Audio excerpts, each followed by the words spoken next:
Good evening, everybody, and welcome to the Mythgard Academy's first class on Dune. We are beginning a new book tonight, which I'm very excited about.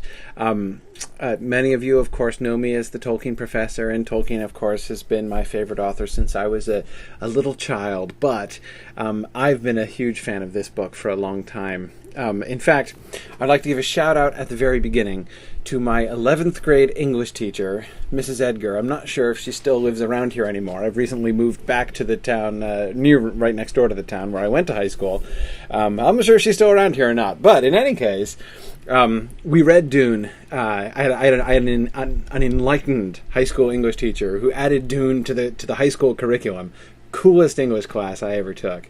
And it was really her class in teaching this book, and also I would add Herman Melville's Moby Dick. Those were the two books that we did in her class, which really kind of opened my eyes to the reading of literature. That was when the sort of the serious study of literature and the kind of close reading that I've spent pretty much the rest of my career really just kind of opened up to me, and sort of the rest is history. So Dune has always had a really sort of special part in my life and in my memory. Looking back at that time, and I have read it read it and reread it many times with very great pleasure, and I am very excited to talk to you guys about it tonight, and for the next several weeks to come. So I'm very excited to get going. Before we immerse ourselves completely in the book, however, I do want to give a little bit of an introduction to this class and what we're doing, because I know that there are many people here who have not been with us in our other classes, who are not part. I know that there are many names that I do recognize, but then a bunch that I don't. So I want to make sure that we're all sort of on the same. We're all sort of starting off at the same level, and everybody knows what's going on here. I'm going to give a little introduction to the Mythgard Academy and what this is. This, of course, is a free class. It's open to everybody, and everyone is invited not only to attend live if they can. Okay, well, all right, everybody in the world can't attend live. Only the first 100 people into the session can attend live. Unfortunately, that's the most that we can accommodate here in our current subscription to GoToMeeting. So the first 100 can attend live, but everybody can get the recording. We will be posting video and audio recordings of these sessions. They will be downloadable in 3 different places. One on the homepage of the class, which is on the Mythgard website, mythgard.org. Go to the Mythgard Academy link on the quick links on the side, or to the Mythgard Academy tab up on the top, and you can get to the Dune page. And on that page you will find not only the reading schedule for the rest of the class, but you will also find the links for all of these sessions, as well as the recordings when they're completed and posted, which should be soon, sometime in the next 24 hours-ish. Those will be posted after class. So anybody is welcome to to download and share around the video and audio recordings of this class. You can also get them through our RSS feed. We have 2 podcast. We have 2 podcasts on iTunes U for the Mythgard Academy, a separate one for the video files and a separate one for the audio files. It's the same material, just depending on your format. If you're somebody who likes to watch the class on your iPad or something, then you go ahead and subscribe to the video feed. If you just like to listen to it while you drive or something, then you can download the audio feed. Our class materials are also available on iTunes U if you prefer that format. The iTunes U course format is pretty cool, so you can get things sort of pushed directly to you that way also.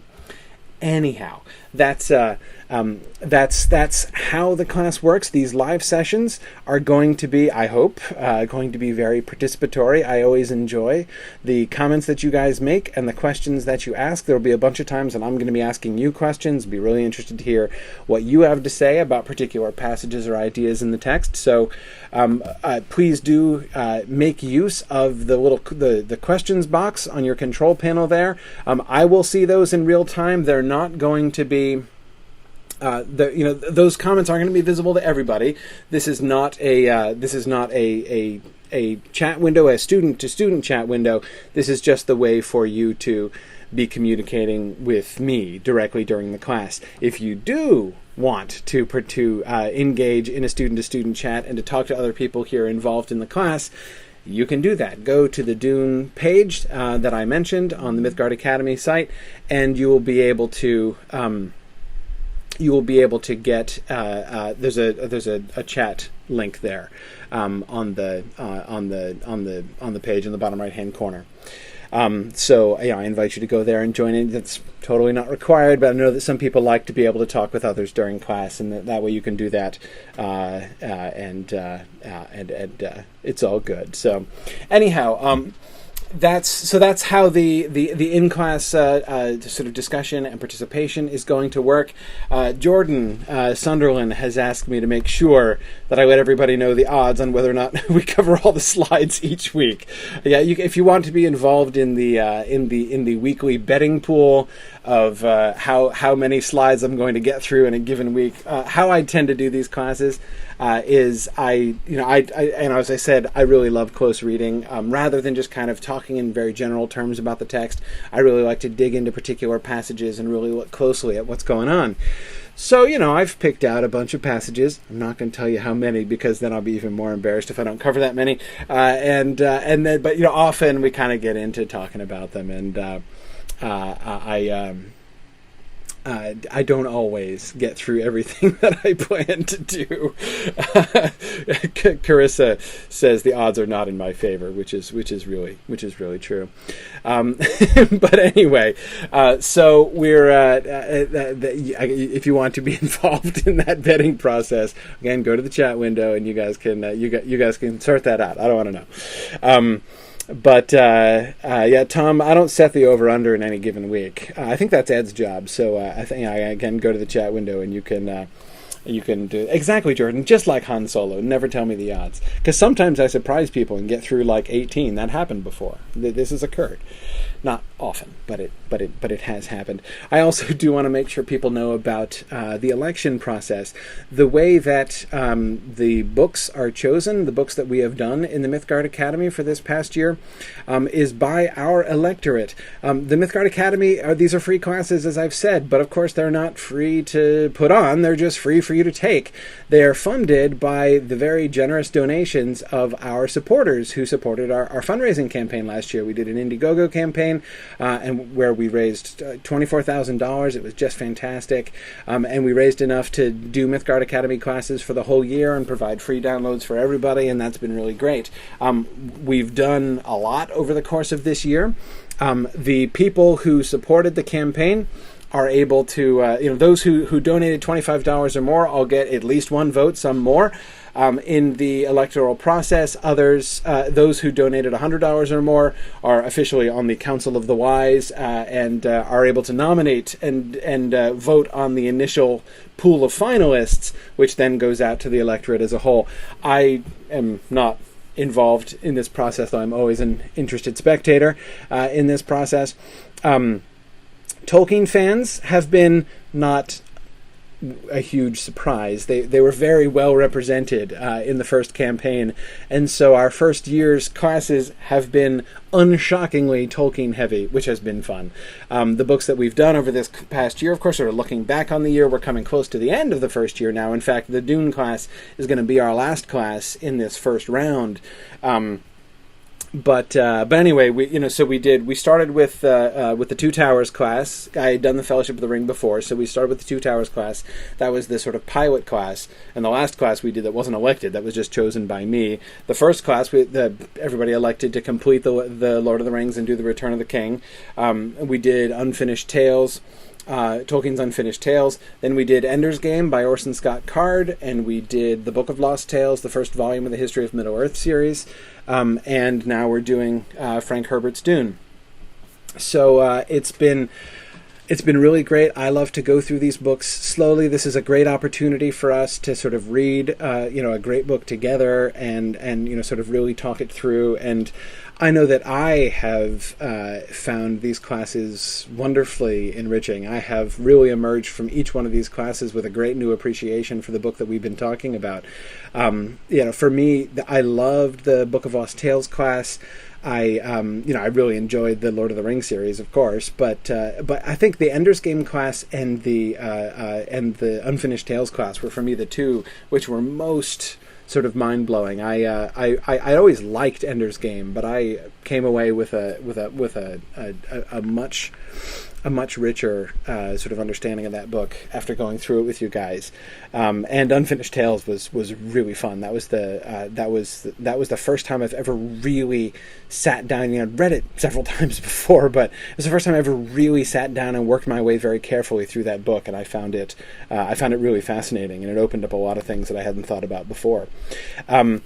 Neo and Carissa are asking about, marveling on the fact that it's been a full year and asking about the next campaign. The next campaign is going to start soon. We are going to do another fundraising campaign because we'd like to continue this for another year. So there'll be opportunities to get involved as we move forward. If, there's a book that you would like to see us do a course like this, if you want to be involved in in reading our way through a different book, by all means, get involved. That'll be great. We will. Don't worry. We'll inform you when the next campaign is coming. We're not going to keep it a secret. But it's going to be coming up in the next few months. It's not going to be instantly, but it's going to be probably in the beginning of the fall. Is around what we're thinking at this point. So we'll definitely keep you informed of that. I also want to just mention, I'll come back and talk about them a little bit more later on. Of course, the Mythgard Academy is only one of a couple things that the Mythgard Institute does. We also, of course, run our master's degree program in language and literature, and our fall classes are open for registration right now. I invite you to take a look at those. Those are much sort of more in-depth informal courses than these. This is a sort of a read through of one book together, which is really great. But it's not the same as a sort of a full class. If you look at the classes that we're offering 3 classes this fall. I'm doing a class on Lewis and Tolkien, where we're going to be I'm going to be comparing the fiction of C.S. Lewis and J.R.R. Tolkien, looking at sort of the places where they overlap, and really looking carefully at the way in which those two authors really examine some of the same questions and some of the similarities and differences of their approach to writing and their sort of their approach to answering certain questions. And I think it's really fun to do that. We have a new class being taught by Douglas Anderson, the editor of the Annotated Hobbit, who is doing a class called The Roots of the Mountain. It's fantasy literature before Tolkien, looking at all of the fantasy work which influenced Tolkien's thinking. There was, of course, a lot of fantasy prior to Tolkien, though not that many people read it anymore, but it's really fascinating stuff. So if you've ever wondered about, the works that inspired Tolkien, again, and these are not the medieval works. Of course, a lot of people know about the medieval works like Beowulf and stuff that inspired Tolkien. But here we're talking about the fantasy writers of the previous couple generations to him, primarily. And then our third class, one of particular interest, of course, and relevant to this class, is Amy Sturgis's science fiction class. She's doing a 2-semester historical survey of the science fiction genre from the modern. So the first semester is going to be in the fall, from the modern roots through the golden age of science fiction. Dune is actually going to be covered in her class. Amy is the master of the science fiction genre. The way that she is able to contextualize what sort of how the genre has grown, and looking at sort of what we can see in these books and the growth of the genre, and the different interests that are reflected. The way that she can contextualize stuff is really fascinating. She is just an excellent teacher. But anyway. That is a class that I'm going to be referring you to a lot, because Amy is the real expert with science fiction. I'm a lover of this book and a very engaged reader of it, but I am not an expert in science fiction. Amy is the expert, and from her you will learn a very, very great deal. So anyway, that's again, I recommend those to you to sort of look at those. Go to mythgard.org and look at our current classes, and you can see more. I'd be happy to answer questions about those when we get towards the end. But let's move on to Dune. So let me establish first the ground rules of our discussion. Kristen Hauk was teasing me about 7 minutes ago, saying that she already predicted we're going to spend at least half the class on the quote at the opening of chapter 1. See, Kirsten, no, we're going to spend half the class before I even get to slide 1. That's how I really, sort of spike my own wheel before we even get on. But it's okay. It's important. I want to establish sort of the ground rules. And the number one ground rule of our discussions on Dune is that I want to be talking about this book only. That is, I know that there are, many other Dune books that have been written which came from this, and, that there's this whole sort of, Dune world and mythos that sort of grew up. And we're not going to talk about that. This class is going to be on this book, on book 1. And there are 2 reasons why I want to focus our discussion in this class on the first book only. First is that this is part of the general approach of how I like to do things in this whole series.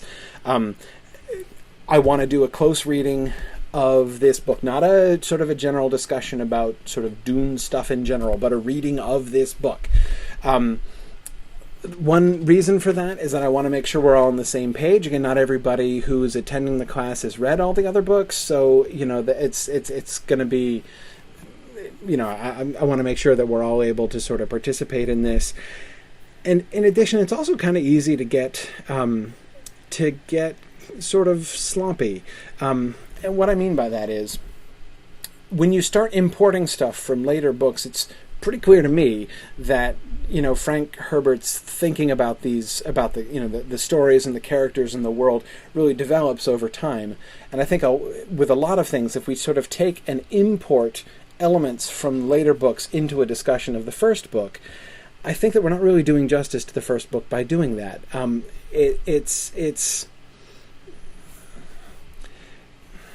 It's interesting to think about, especially in the context, if we were to be discussing one of the later books, it would be interesting to think back to the first book, and how some of the later changes kind of go back and retroactively shift some things from the first book, or sort of further inform things which are not clearly defined in the first book. But that's not a first book issue. That's a later book issue, and that's why I don't really. That's what I mean by getting sloppy.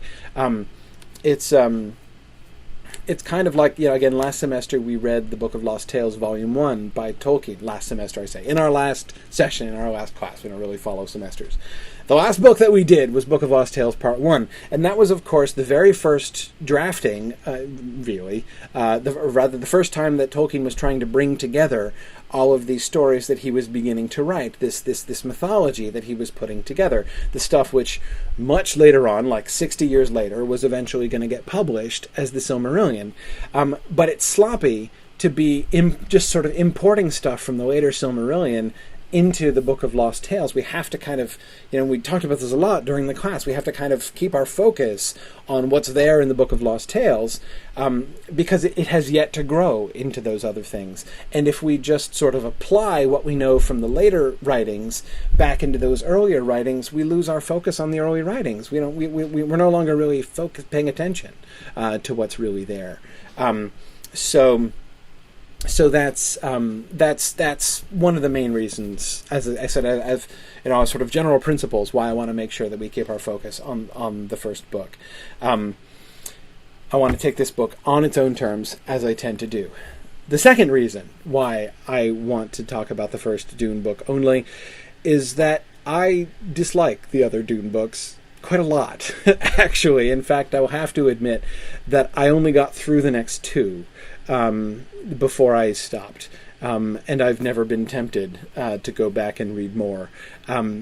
I think, as I've said, I think that this first book is a luminous masterpiece. I think that Dune is one of the most brilliant books written in the 20th century.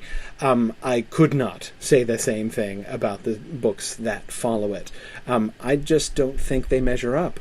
And just to give a very brief explanation of the way in which I don't think they measure up, one of the things that I find so powerful, so mythic in Tolkien's sense, about Dune is this sort of the rich suggestiveness of it. There are so many things in this book that are not explored that really just, even to the ending.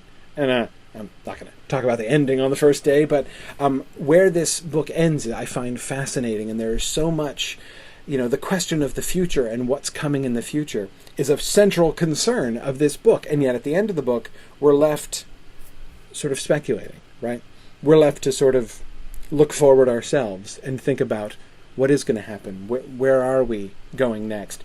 And I find that when we actually see that, when we start to get what happens in the future, I just find it doesn't measure up. It sort of falls flat. It is much, much less interesting to actually see that future unfold than it is to see it from the vantage point of this first book. I'm not saying that... in fact, I disliked them in that way so much that, again, I sort of actively distanced myself from them. Like I said, not only have I not been tempted to go back and read more, I actively don't want to go back and read more because I want to sort of preserve my experience of the first book, which I find so great. I'm not saying that all the later Dune books are really awful. I'm just saying the first step's a doozy. The drop off, because the threshold is set so high. And on the one hand, I really, really understand and can fully respect the impulse to go on and write more Dune books, right? One of the ways in which this book is so successful is how immersive the experience is, how compelling this world is. And it's rich and it's compelling and it's fascinating, and that it would have a kind of life of its own makes perfect sense to me. That seems to me almost inescapable. But that would happen, that it would go on, that there would be this impulse to move. But I don't think the execution was really there. Amber Nelson makes a really interesting parallel. She says it's kind of like the second and third Matrix movies. Amber, that's an excellent parallel, and I absolutely agree. The second and third Matrix movies were awful. The first Matrix film is brilliant, one of my favorite films ever. It is just excellent. And then, as you say, Amber, the way that the last scene of the Matrix, right, sort of pushes you towards the future and towards imagining what is going to be achieved in the future, seeing the actual achievement of it cannot possibly be as rich as the suggestiveness of the end of that film. I think it's a theoretically impossible task, and unshockingly fails, right? And I do think that Dune seems to me fairly similar in that way. Anyway, so this is my explanation for why. So that means when we're, if you do know, and if you do happen to be one of those people who know and love the other, and I've met them, I've met some people like that who both know and love the rest of the Dune books also, in addition to the first one. You're not going to be able to lure me into discussions or sort of, bringing in stuff from the later books. And don't go if I say, like, oh, this thing is not really clarified, we don't really know much about this. I don't want to hear, like, oh, we learn a lot more about that in book 3. Yeah, I'm sure we do, but that's not that is not of interest to me in this discussion. So anyway, That's well, yeah, Patrick Summers says, sometimes spelling out the details spoils it. Leaving something to the imagination can be the better part of valor. Yeah. I really think the quality of the untold stories that lie behind the story that is told is one of the things that gives a story great richness. It's one of the things that Tolkien does supremely well in The Lord of the Rings. It's one of the things that Herbert does supremely well in Dune.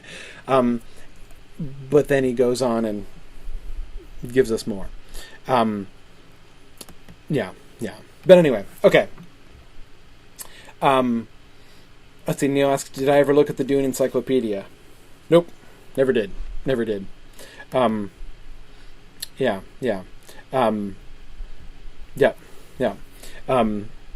Yeah, good. I'd say Kevin disagrees with me. I knew there would be at least one person who really likes the sequels. That's great. That's fine. I totally respect that. I'd be interested to hear that. Maybe maybe at some point. In fact, Kevin, we do, every year, Mythgard hosts a science fiction and fantasy fan academic conference called Mythmoot, and we have people present papers at this conference. Kevin, I dare you, I dare you, write a paper. Write a paper explaining. Deliver a paper, 15 to 20 minutes, explaining why the title. Okay, maybe this won't work as the official title of the paper, but you can be your paper can be "Why the Dune Sequels Don't Suck" by Kevin Morgan. And that would be an awesome paper topic, and I would genuinely like to hear it. I really want to. I don't like disliking books. I love to be talked into enjoying books that I didn't like before. So by all means, talk me into it. I'll be very happy. Okay. Let's.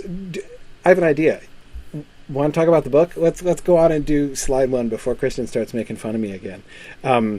Okay. My approach, what I love to do, when we're kind of plunging into a new world like this, is to start to be paying attention, noticing patterns that start to emerge, trying to kind of get inside the vocabulary of a book and see its shape. You may remember when we were looking at the beginning of Ender's Game, one of the first things that we were really focusing on are those terms that kept kind of jumping out. The way in which we were getting, with the buggers and the astronauts, right? And the way that we had this juxtaposition with Ender looking through the bugger mask, and that question about sort of putting the buggers and the humans side by side and thinking about the two of them together. We're asked to do that a lot at the beginning of that story. We kept having that language about Ender being a tool, and who's a tool and who's choosing their own course and all that stuff. Those were the terms that I found really compelling there at the beginning of that story, and which really sort of set us up to notice a lot of things later on if we paid attention to them in the early chapters. Some of the vocabulary that really jumps out at me here at the beginning of Dune is hang on. I want to answer Doug's question first before I start. Doug says, "How many times do I refer to the appendix each time I read this?" Zero. I do go back afterwards. I like to look through the appendix at the end, but I never look at the appendix while I'm reading. To me, the strangeness of some of these things is one of the is now, of course, part of that is because I've read this book a whole bunch of times, so I don't need to look at most of the things anymore. But you can. I'm not trying to discourage. If you don't know the book, you can. But I actually am not sure I really recommend it on your first read through. It's kind of better just to sort of immerse yourself. You'll get most of it as we go along later. To me, the appendix is almost like the first step of that sort of further information that I'm not 100% sure I needed.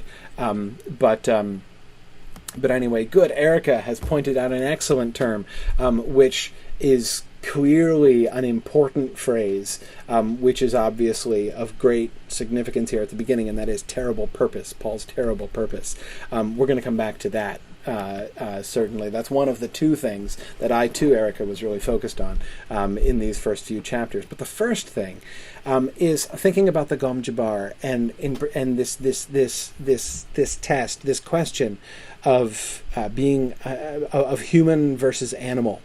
And what's at stake there. Look at the description of the test as the Reverend Mother explains it. She bent close, lowered her voice almost to a whisper. "You will feel pain in this hand within the box. Pain. But withdraw the hand, and I'll touch your neck with my Gom Jabbar. The death so swift, it's like the fall of the headsman's axe. Withdraw your hand, and the Gom Jabbar takes you. Understand? What's in the box? Pain." He felt increased tingling in his hand, pressed his lips tightly together. How could this be a test? He wondered. The tingling became an itch. The old woman said, "You've heard of animals chewing off a leg to escape a trap? There's an animal kind of trick. A human would remain in the trap, endure the pain, feigning death that he might kill the trapper and remove a threat to his kind." The itch became the faintest burning. "Why are you doing this?" he demanded. "To determine if you're human. be silent. Now, what's the answer to his question? How could this be a test? How could this be a test? What is being tested here?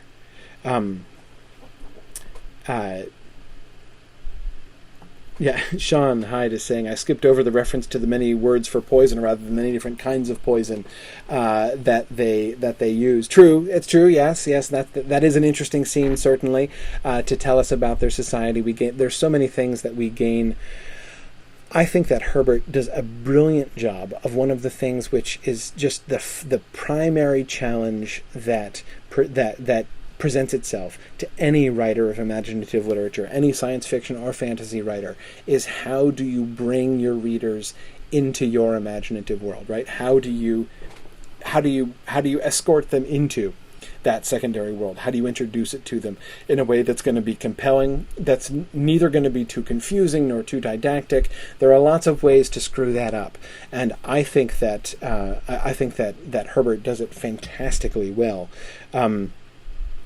But let me get back to this. How could this be a test? What are the terms of the test here exactly? What's the significance of this? Good, as Sarah Lagarde points out, the pain is a hinge. She says it is the axis of the test, right? The test is his reaction to it, right? Good, Erica is pointing out that, human versus animal that she seems to be pointing at. If Paul is human, he should be able to override his animal instincts, right? There seems to be that instinctive reaction, right, to withdraw your hand from pain. That's a really, really deep instinct. It's beyond instinct to reflex, right? It's like a spinal reflex. It doesn't even reach your brain, right? Your spinal cord is only required to pull your hand away from pain. And yet, a human, says the Reverend Mother, can overcome that, right? Humans don't do that. Peter, how do you say your name? Rybski? Is that right, Peter? Says it's a test of mental strength, of mental discipline, whether the mind rules the body or the other way around. I think that's a really interesting way to think about it. That the division between mind and body, or let me say it a different way, the relationship between mind and body is, I think, is something that is of great interest in this story. We're going to come back to this a little bit later on when we look at sort of two different examples that we get of the sort of peculiar relations that are possible within this world between mind and body. We see one of them in the Bene Gesserit. We see the other in the Mentat, right? Peter, I agree. I think that those terms are really, really important. Nancy makes a really interesting observation. Nancy Fosberg says, one thing I noticed in this scene is that we have the limited third-person narration, but it skipped from character to character. That was strange to me, especially with the Reverend Mother, because she seemed so mysterious otherwise. Yes, the point of view of this text, of the whole story, really doesn't quite give you a place to rest. It's not quite omniscient, right? But it does sort of float around. Sometimes we're seeing into someone else's head. We're not always looking into everybody's head, right? But the point of view kind of shifts around. It's one of the things that is, well, it's tricky again, because we'll be given sort of unexpected insight into what a particular character is thinking when we weren't necessarily expecting that, and that really requires us sometimes to do some pretty abrupt shifting of our own perspectives, of our own recognition of things. Okay, good. Yes, excellent. Several people. Good. Jonathan is pointing out, Jonathan Spencer is pointing out her comment about the animal trick, right? There's an animal trick. It's suggested to be human is to endure pain for the benefit of others. Yes, that's exactly what she says, right? It's not just a question of mind over body. That's an important element of it, right? But it seems to be, to her, there's more than just that. It's also about the motivations, right? It's not just, are you going to allow your impulses to rule, or are you going to allow your reason to rule? That's at stake, but it's also about the why, right? The animal who gnaws off its own leg, that is caught in a trap, is thinking only, if it is really thinking in the same way, certainly not reasoning exactly. But what they're doing is trying to escape at any cost, right? Preserve your own life no matter what. That's the only principle involved in the animal that is gnawing off its own leg in the trap, right? The human, according to her characterization here, is not only able to rise above the pain, but is able to do something, and as Jonathan points out, to do something to remove a threat to his kind, she says, right? Now, notice she doesn't say the human would escape the trap, the animal would not, right? The animal will gnaw off its own limb and probably bleed to death, whereas the human will find a way to survive. That's not what she describes. There's no indication, there's no guarantee that the human in question in her illustration lives, right? The key is that it kills the trapper, right? That is what determines that. So we see this sort of, I don't want to call it a paradox, that might be kind of strong, but an irony anyway, right? Where there is that element, Jonathan, as you point out, of self-sacrifice, right? Of thinking of the bigger picture, thinking beyond yourself and your own immediate survival, thinking about the survival of your kind instead. But it's also about killing, right? The animal is just going to try to get away no matter what, but the human is going to lie in wait and murder the trapper, right? That act of carefully disciplined, pre-planned murder, premeditated murder. That's pretty much the characteristic of human beings. So we see it's really kind of two-sided in that way, right? There's something a little ominous about her definition of the humans there, in that way. Yeah, good. Noelle points out that she says it's interesting that in Herbert's world, death is still the ultimate fear. Yeah, there does seem to be. That question about death and what is beyond death is like. Well, I think we'll come back to that. We're gonna be looking at that in various places. Yeah, good. And by the way, I know there are many people who have joined us here tonight. We have a good turnout with 76 of your, well, that's counting me, so 75 of you here with me today. It means I will apologize. I'm not going to be able to get to everybody's comments today. I'm kind of picking through almost randomly here, so I apologize if I don't get to your comment. So anyway, I know I'm not going to be able to get through it. Gerald Michael asks, I wonder if she's telling the whole truth about the test. You kind of get the feeling that the Reverend Mother is not telling everything about anything, really. And I see that Sharon Powell, as usually, is anticipating me. Sharon has this wonderful way of being 2 steps ahead of my own thinking when I'm walking through stuff. Sharon will come back to you in a minute. Mike Thurway, Style Time Mike, is pointing out the significance of the word trick. He's, what is an animal trick? You could say, and I agree that is a conspicuous word, isn't it? It's an animal kind of trick, right? It's not a trick exactly, right? But in fact, there's a further kind of irony to that. An animal trick is like a trick you teach an animal to do, right? Something an animal has learned. This isn't something an animal learns. It's something an animal does absolutely by instinct and without premeditation or training, right? But there's a kind of a slighting way that she's, this is like a trick that an animal does, right? No. This is what a human would do, and it's all about the meditation, the contemplation, the consideration of costs and benefits. You might be trapped. There might be no way for you to escape, but you can still bring something out of this, right? The death of the nasty trapper. Tom Hillman says it's contemptuous. That too is, I think, really an accurate characterization of the tone there. Good.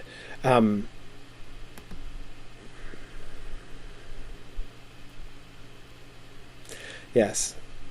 Brian made a really good observation about the third-person narrative. Hang on to that, Brian. Bring that up again later on. I'm not going to talk about that right now because it goes too far into what happens later on in the book, and I don't want to get there yet. But Brian, the comment you just made, store that away. Make that again later on. We'll talk about that because I think it's a really cool observation. One of the things I think is one of the reasons why I really wanted to focus on this issue of, not only because the Gom Jabbar, of course, is this really crucial scene at the beginning of the book, but I think it's there's a way in which it has some clear thematic relevance to a whole bunch of things that we see going on in this story. It helps us to kind of open up a bunch of other things. Notice, for instance, the way in which this, for one thing, gives us an insight into the whole Bene Gesserit thing. There's a real intellectual way to describe it. The whole Bene Gesserit approach, right? The whole Bene Gesserit concept. Look at his training. This is the first time we see any evidence of Bene Gesserit training and what that means. We know that he's being trained in the deep ways, and whatever that means, we don't really know yet. But the first time we see him going through his Bene Gesserit lessons, right? This is notice the terms that we get here.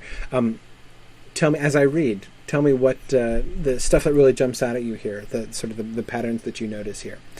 Paul sensed his own tensions. Remember, this is right after he's been overhearing the Reverend Mother talking to his mom, right, as peeking into his room. Paul sensed his own tensions, decided to practice one of the mind-body lessons his mother had taught him.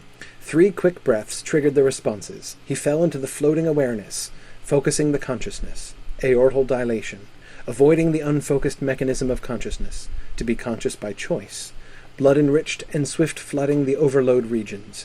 One does not obtain food safety freedom by instinct alone. Animal consciousness does not extend beyond the given moment, nor into the idea that its victims may become extinct. The animal destroys and does not produce.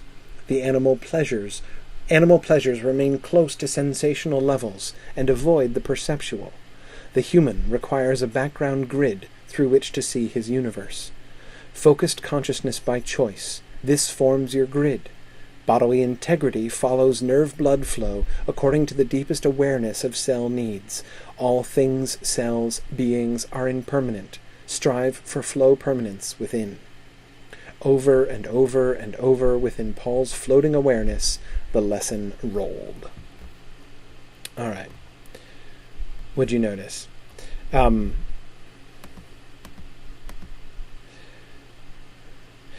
Brian Fetterini makes a great point. He says, I'd be really interested to return to this passage once Paul develops as a more active character, and how ironic lessons in this experience become. I agree. I think this is a passage which does get really fascinating when we look back on it later on in the book. Good. Okay. Ian says, is it now day? Is that the correct pronunciation of your last name? Manner of consciousness seems to be a distinguishing factor between animal and human. I agree. Manner of consciousness, right? To be conscious by choice, avoiding the unfocused mechanism of consciousness, right? Not to just let consciousness happen to you, right? But to be conscious by choice. There's this self-awareness, right? This awareness of the entire self, this like meta consciousness, right? To be conscious of consciousness, which is part of the mind-body lessons of the Bene Gesserit, and which do seem to be connected. I mean, you'll notice obviously the references to animal and human throughout this, right? We can see that this basic concept, this basic division between the animal and the human, is obviously one of the ways in which the Bene Gesserit think, right? One of the ways in which they categorize things. One of the again, to use their words, one of the background grids through which they see the universe. Notice Carissa points out that we get control on the molecular level. Yes, the relationship between mind and body goes beyond simply, opening your mind to larger concepts, right? Or, being aware of things that you normally take for granted. Obviously, there's much more to it than that, right? There is an intensive awareness of the body involved in this, which is not normal, which is not an animal thing, right? To be human is to be, notice like aortal dilation, right? I mean, okay, let's all dilate our aortas now, right? I mean, that's not something you normally can do. Even these unconscious processes, even the cellular processes, as we get there at the end of the passage, are things which sort of come under the awareness of the Bene Gesserit in this process. Brandon Young says, humans are aware that they are aware. And Doug Overmeyer adds, animals don't have a worldview. Yeah, they don't have a background grid through which they see the universe. They see only the things around them. They don't have any context into which to fit those things, right? Animal consciousness does not extend beyond the given moment, nor into the idea that its victims may become extinct.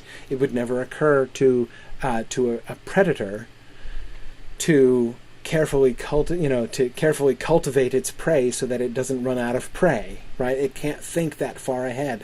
It thinks only in the moment. I hunger. I want that thing, and so it takes it, right? Whereas a human thinks differently.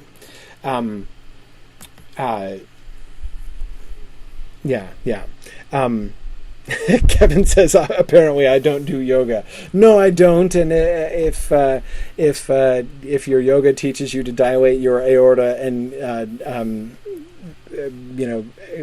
gain the deepest awareness of cell needs, then my hat's off to your yoga instructor. Carolyn is asking about that interesting little constellation there, food safety freedom, right? And the food safety freedom cool little constellation seems to be really sort of the essence of animal desire, right? That seems to be a way to kind of bring together in this really simplistic way what is the goal of the animal life, the animal outlook, right? You seek food. You want safety. You want to avoid fear. You want to get food, and you desire freedom. You don't want to be trapped, right? So animals want to escape if they're trapped. They want to be secure. That is, they don't want to be afraid, and they want food. These are the things that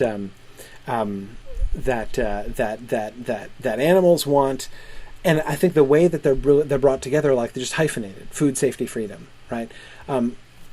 To make us to use a single word to categorize all of those things, that would be a human thing, right? Animals don't even process that far. They don't even recognize that the things that they want all fit into one. They just want food, safety, freedom, right? It's just a kind of a mishmash thing to them. Doug Overmeyer is also anticipating me. Wait for it.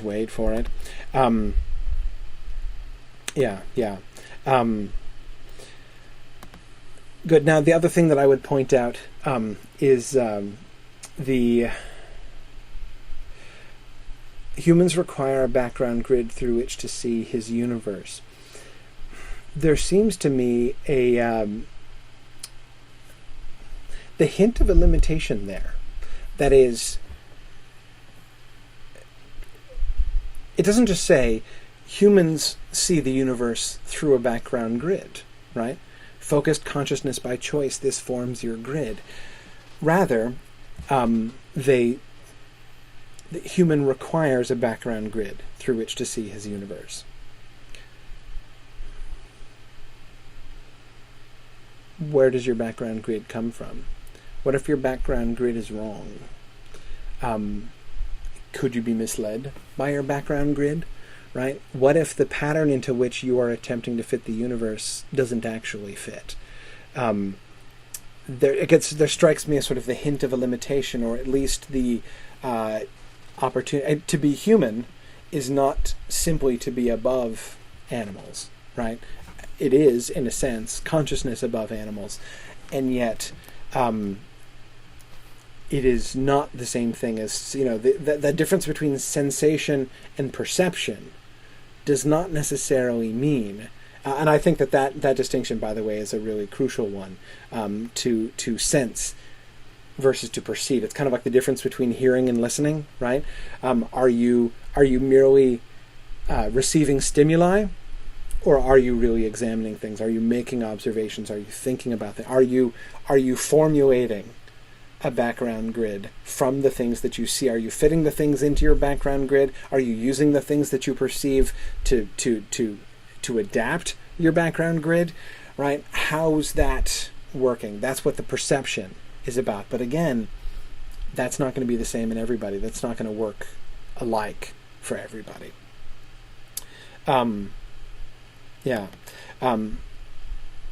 Sarah King is interested in the image of a grid there, which I agree. Why does he use the word grid here? Sarah asks.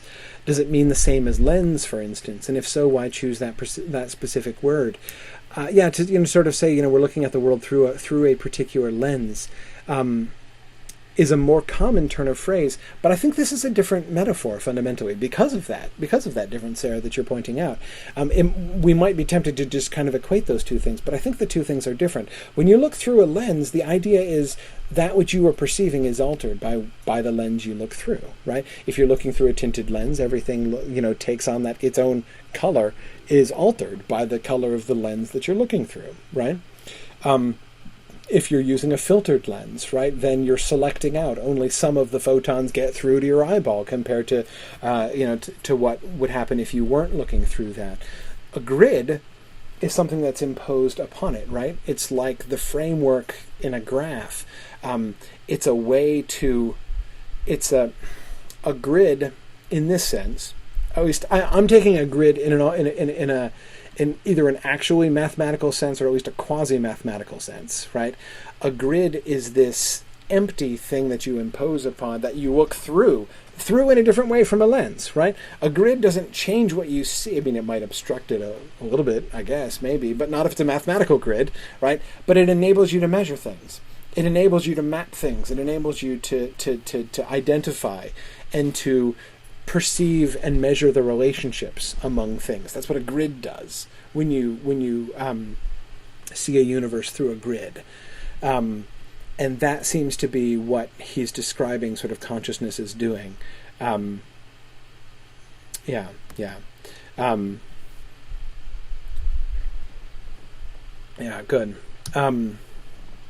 Good, yeah. Patrick Summer says a grid defines coordinates and sometimes even helps achieve a more precise measurement. Everything is regulated by that grid.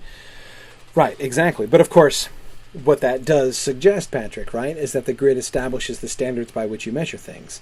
Again, if to sort of over-literalize that metaphor for a second, if the measurement on your grid is inaccurate, your measurements are going to be wrong, right? I mean, you're not going to have an accurate perception of things. So again, there's still the potential for significant error there. I think Carissa has a really cool observation. She says perhaps the grid reference is a projection to set up the whole guild navigators thing, the almost pure mathematics, right, through which the guild navigators see the world. We do get a kind of a glimpse in that, right? Ian asks, so the grid informs reality, sets out its boundaries and capacities, so in a double-edged manner empowers certain capacities while limiting reality only to those capacities. Ian, that's exactly, it's the second part of that I see being really significant here. And what I find so interesting about the human requires a background grid, right? You've got to impose that grid in order to see the universe, right? In order to make sense of things. But I think it is limiting, right? It does impose a certain way of measuring and looking at the things around you. Even again, to go back to the mathematical model, right? You don't. It doesn't even have to be like how accurate are the the measurements of the lines in your own grid and the relationships between the lines in your own grid, but are you using Cartesian or spherical coordinates in your grid, right? Maybe there's a fundamentally different way of looking at things that will show you the picture in a really new way. That's also that's also always possible. Mike Thurway points out that divers take 3 quick breaths before they submerge. There is a sense of diving here. I wonder, Mike, it'll be interesting to watch that, to see if, when we get this kind of talk, this kind of contemplation, this kind of meditation throughout the book, if we can see a similar kind of sort of subliminal swimming, diving motif. That would be sort of interesting. That I can't think of language which explicitly points to that, but maybe I'm forgetting it. It seems to me kind of right somehow, but we'll see. Gerald is asking, is the grid foreshadowing of Paul's mentat training? Well, not purposely, of course, as the Reverend Mother is, of course, not involved with that. But yeah. I mean, it certainly fits in that sense. Amber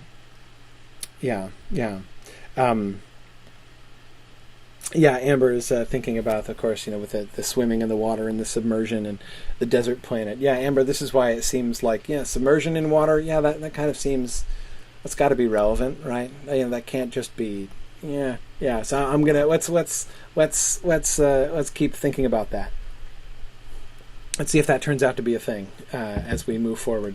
Now you'll notice that all of you people, through your very many and very excellent observations, not even the half of which I'm able to read out because you're making so many, are not doing me any favors in my goal to get through my slides. So anyway, let us push on, because I think that one of the things that we get, one of the other ways in which I feel like the Gom Jabbar and this question of the human versus the animal really kind of helps to inform a bunch of the rest of what we see here. And I think that we can notice some parallels, right? This seems to point, it seems to me non-coincidental that we're getting the Gom Jabbar right at the time when they're leaving for Arrakis, right? And the way in which people talk about Arrakis and Duke Leto's decision to go into Arrakis, once we've done the Gom Jabbar, reminds me of the high-handed enemy. It reminds me a lot about that, right? The pain box is like Arrakis. Duke Leto is going to put his hand into the box and he's going to endure the pain, right? He's not going to pull some animal trick, right? His goal is to endure the pain and lie in wait for the trapper, right? To remove a threat to his kind. That would be one way of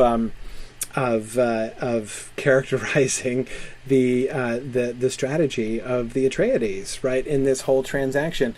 It's really fascinating when we see the juxtaposition of the two of them, and we get Baron Harkonnen describing his plan, right, and then right after, not right afterwards, we get the Yui chapter in between, but almost right afterwards, we get Duke Leto saying this is what they're probably going to do, and he knows exactly what the plan is, right? Even down to the Sardaukar and like the grand surprise that no one must ever know about, and he's like, yeah, they're totally going to bring in Sardaukar in Harkonnen uniforms, right? They know all of this stuff, right? And as Stephen Schoenwolf points out, and of course with my earlier point, there's no guarantee that Leto is going to survive putting his hand into the trap, right? Exactly. So I mean it seems that if you sort of think about this in the big picture sense, if we take seriously the Reverend Mother's description of the animal versus the human, Duke Leto seems to be passing the test, right? The Atreides in general are showing themselves to be human. Well, what about the Harkonnens? Kevin Morgan says the book is tragic in the Greek sense. Part of the pain is the foreknowing. Everybody knows, right? It's like everybody, it's not just like, oh my gosh, like maybe he's going to be betrayed, maybe it's a trap, and maybe he's going to be betrayed. No, we know it's a trap. He knows it's a trap. We know he's going to be betrayed. He's going to know he's going to be betrayed. Even the way in which Baron Harkonnen, says, the most obvious choice for our agent is going to be Dr. Yui, and he is indeed our agent, but they're going to believe that the one who is the obvious agent isn't the obvious agent. Yeah, absolutely. And of course, yes, as Nate Gordon has pointed out, that the Atreides is a Greek word. Of course, yes, it's the collective word for the sons of Atreus. Menelaus and Agamemnon are called the Atreides in the Iliad. By the way, I might as well make a little digression here, since those who bet the under are going to win anyway tonight. A little digression on names. I think that Frank Herbert's naming is brilliant. I think that he does fantastic naming, but it's fascinating naming. He uses names which have associations, right? Sometimes he seems to use the associations, right? That is in the sense of, like, for instance, with the Baron Vladimir Harkonnen. Vladimir, I think, I might be incorrect about this, but I know my primary, when I hear Vladimir, I'm thinking of Vlad the Impaler. I have vague associations between that name and cruelty, right? So there are some times when he will give someone a name which is evocative of something which is, I think, relevant to that particular character. So we're sort of like supposed to recognize it. There are other times when he uses names that we do recognize and in which the associations we have for that name are kind of useless, right? For instance, Gurney, right? I know what a gurney is. It doesn't seem to have anything to do with his character, right?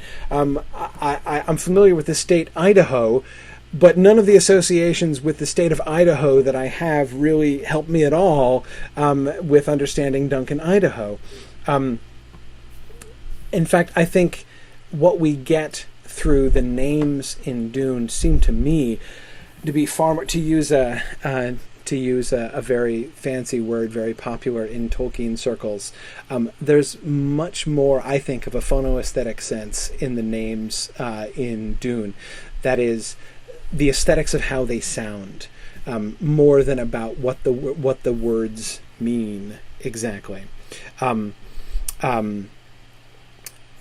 Leto Atreides, both of his names, Leto and Atreides, are both Greek names. They're both from Greek mythology. But I don't think the point of this is that we're supposed to look up the name and be thinking about Agamemnon and Menelaus.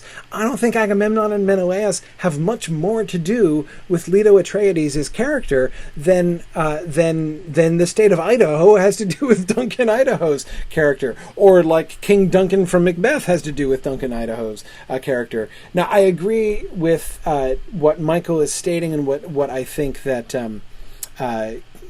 Kevin was implying before, Kevin and Nate were implying before, that the Greekness of the names is sort of evocative, of epic and tragedy and stuff.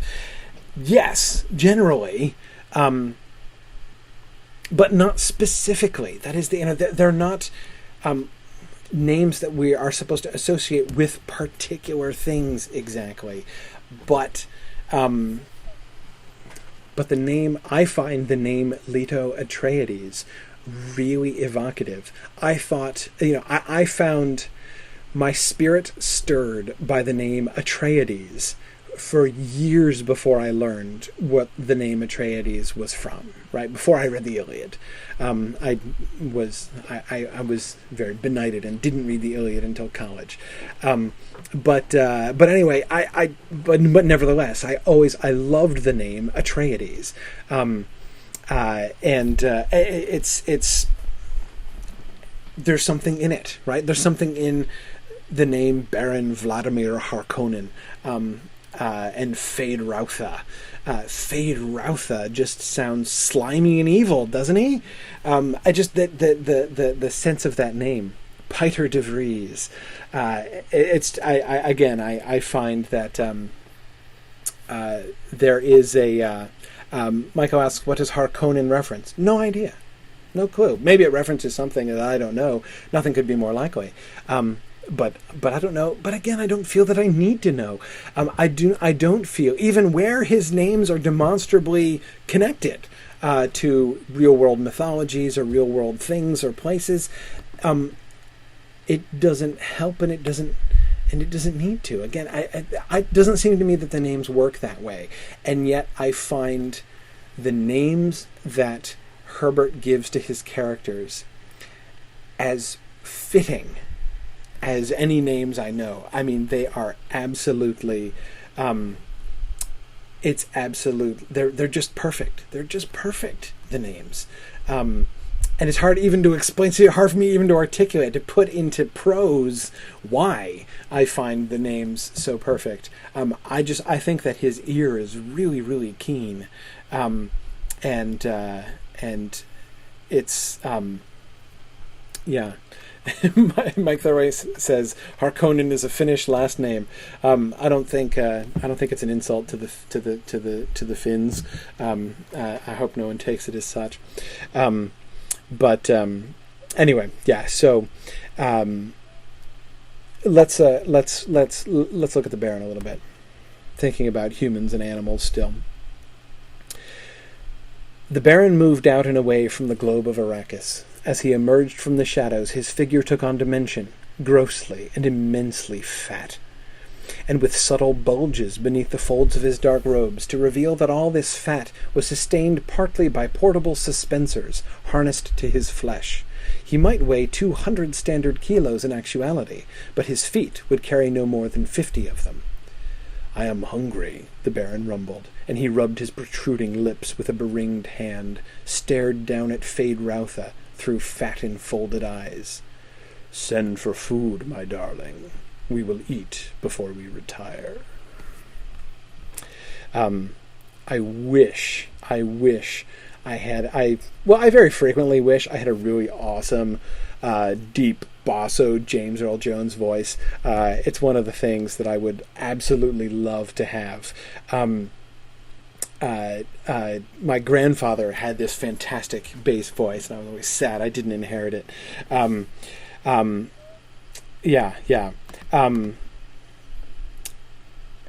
Stephen Schoenwolf says he ought to have a cat he's stroking. No, the Baron Harkonnen strokes little boys instead. It's quite a bit more disturbing than that, sadly. And Sean, I agree. The Audio Renaissance audiobook, which I am listening to, has a fantastic Baron actor. I agree. I love Baron Harkonnen's voice in that recording. Yeah, Sean, you're right. He strokes his own fat, and he strokes little boys. Several people are thinking of Jabba the Hutt. Yes, I agree. And good, Michael Chiskovsky has noticed the hunger, I am hungry, right? Thinking of the animal motifs we discussed earlier. Absolutely. I don't want to simplify this into saying, and Doug, this is where Doug Overmeyer was anticipating me before, thinking of the sort of a rough parallel, with the Harkonnens and the Atreides kind of projecting onto the animal versus human dichotomy. I don't want to push that too far because it'd be easy to go way too far with that. It's clear that Baron Harkonnen is a reasonable. He's not just like, a full-on animal with no contemplation and no reason and all sensation and no perception. That would be far too. That would not be doing justice to the Baron's character. But it's hard to escape. "I am hungry. Send for food, my darling. We will eat before we retire."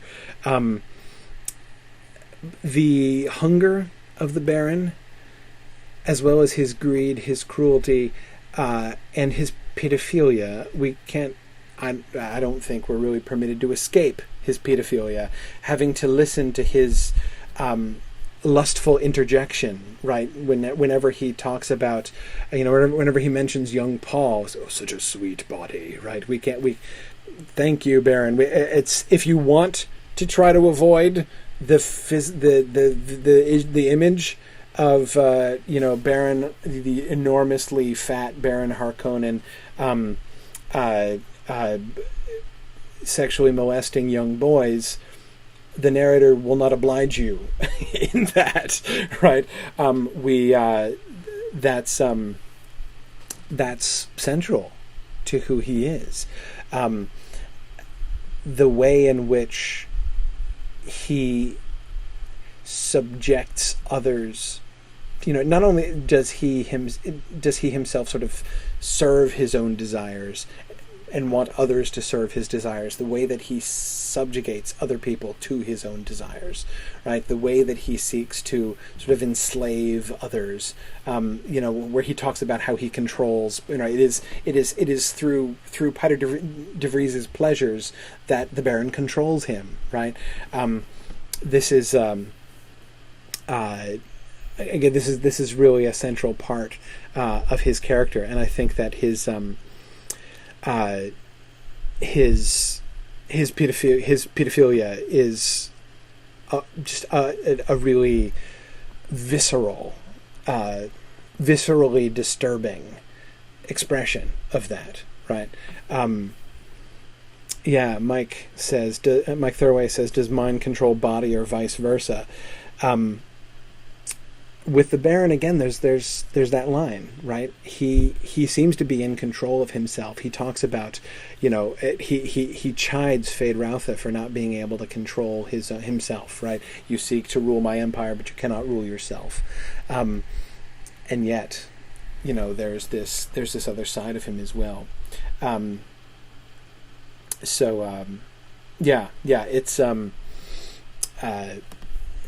I find that his character in this way is it's way oversimplistic to say he's just an animal, but again, when we contrast him with the Atreides, it's very different.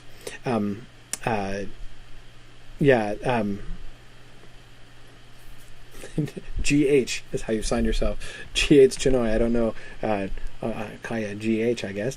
It says, while the Baron understands desires and motivations of people, he's more animal than human. Yet he does premeditate. He does manipulate. He's a fantastic manipulator, right? But he is more animal than human. Does still seem to be fair. Chris asks then, what do we think of Beast Rabban? Yeah, I'm going to go with animal on that one, Chris. I just kind of going to go out on a limb and say that Beast Rabban, his other nephew, is a little bit on the animal side. Just something just kind of suggests that. But Chris, I agree. Beast Rabban, what a great name! I just, they're all great. Maybe there are some names that don't work perfectly in this book, but boy, they're fantastic. But anyway, we haven't gotten to the Beast Rabban yet, so I won't spend too much time there. But yeah, on the Harkonnens as animals front, I think we can see that. And by the way, of course, did you see? I think you're gonna laugh at me when I tell you this. I've read this book I don't know how many times, at least a dozen times before, and I think that my mind shuddered back from the implications of that last sentence every single time. I only noticed it preparing for class tonight. Send for food, my darling. We will eat before we retire. I always knew that the Baron was a pedophile. And he calls Feyd-Rautha my darling and everything, but I think I had never allowed myself to go there, and to understand that the Baron is actually also sexually molesting his nephew and heir. But that seems inescapable when you actually look at it. Again, this is how Baron Harkonnen operates. The Atreides, of course, are very different. And we see this illustrated most pointedly, I think, here in talking about the Fremen on Arrakis. Don't the Harkonnens know about the Fremen? This is Paul, of course, talking to his dad. The Harkonnens sneered at the Fremen, hunted them for sport, never even bothered trying to count them. We know the Harkonnen policy with planetary populations. Spend as little as possible to maintain them. The metallic threads in the hawk symbol above his father's breast glistened as the Duke shifted his position. You see? Now we get that reminder, that difference. He's an Atreides, right? It doesn't even have to spell out, doesn't even have to say anything about how the Atreides perspective is different, right? We just describe the Harkonnen point of view and then see light shining off the metallic threads and the hawk symbol on his father's breast. We're negotiating with the Fremen right now, Paul said. I sent a mission headed by Duncan Idaho, the Duke said. A proud and ruthless man, Duncan, but fond of the truth. I think the Fremen will admire him.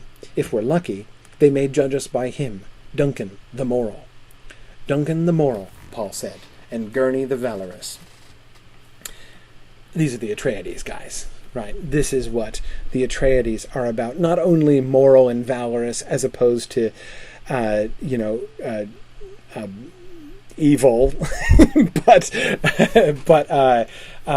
again, this sort of the attitude towards the Fremen, it shows both the strength of the Atreides, right? It's not just that the Atreides tend to treat people first as people and not as tools, not as instruments of their own desires, but they also, as a result, are able to perceive instead of merely sensing, right?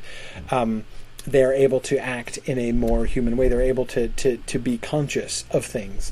In a way, the Harkonnens are unconscious of the Fremen. They fail to perceive the Fremen and what the Fremen could be. Here, the Atreides have recognized that in the Fremen there is the potential for them to build a military force which would be able to defeat anything in the universe, which would be better even than the Emperor and his Sardaukar. And here they've been living under the noses of the Harkonnens for 20 years, and the Harkonnens not only didn't ever see it, but they wouldn't ever see it. They can't ever see it. Because of who they are, because of how they act. Whereas the Atreides are open to these things. Again, it's human, rather than animal. Was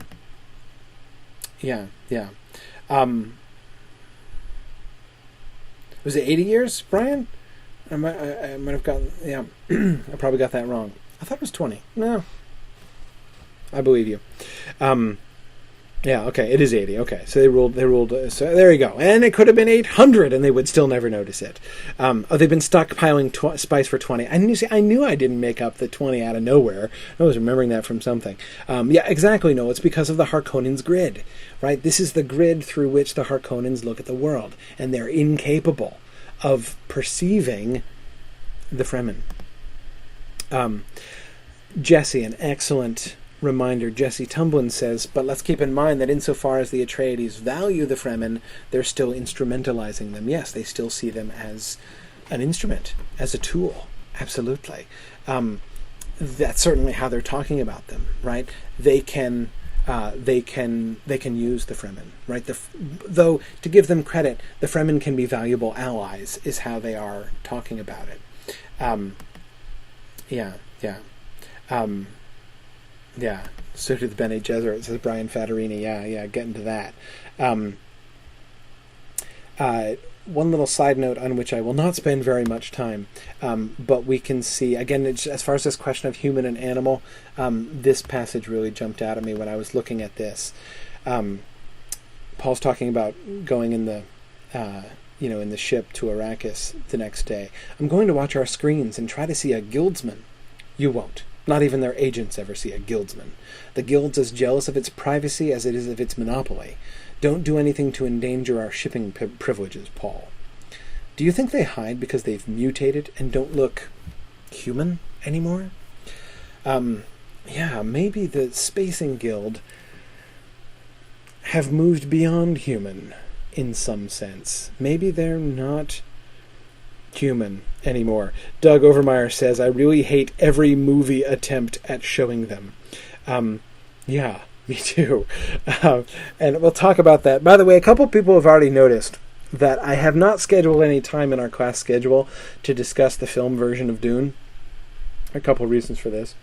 Whereas I did this before, we did this with Ender's Game. We looked at the film adaptation, and many of you know from my Tolkien stuff that I'm really interested in film adaptations, and the question of adapting a book for screen I think is a really fascinating interpretive process and really generates a lot of really, really interesting thoughts and questions. So I really like thinking about that and talking about that. The reason I didn't schedule a class for the Dune movie is for a couple of reasons. One, the Dune class is already really long. I couldn't schedule fewer than 12 classes and really be able to talk about this book in the kind of detail that I would really love to. And I didn't want to tag on an extra week for it. And also, the film version is awful. It's really very bad.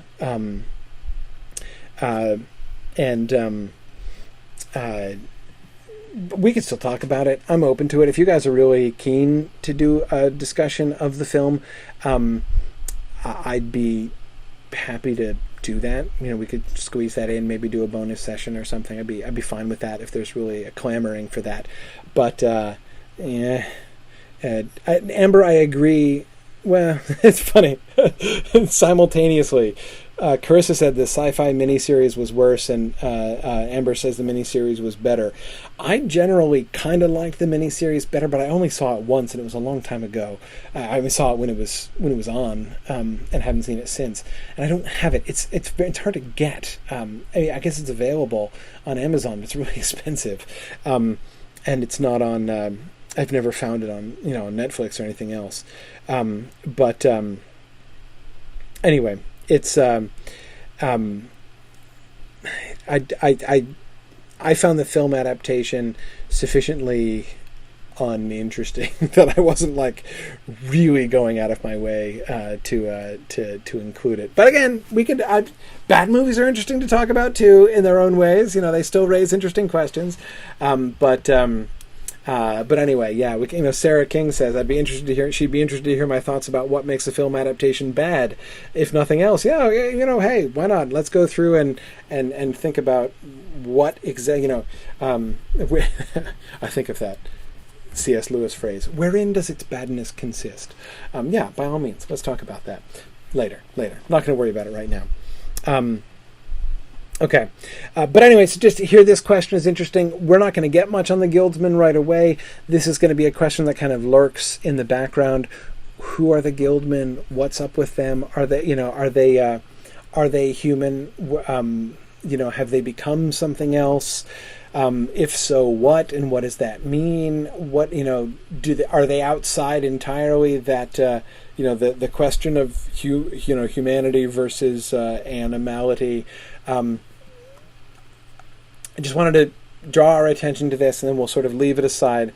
But sort of remember this question that has been raised here at the beginning. When we'll get back to it. We'll get back to it later.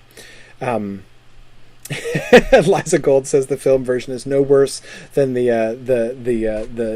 Bakshi and Rankin Bass versions of the Lord of the Rings. Well, Liza, perhaps. I'm not sure that's a commendation. I don't know. Yeah, and we'll see. I'm willing.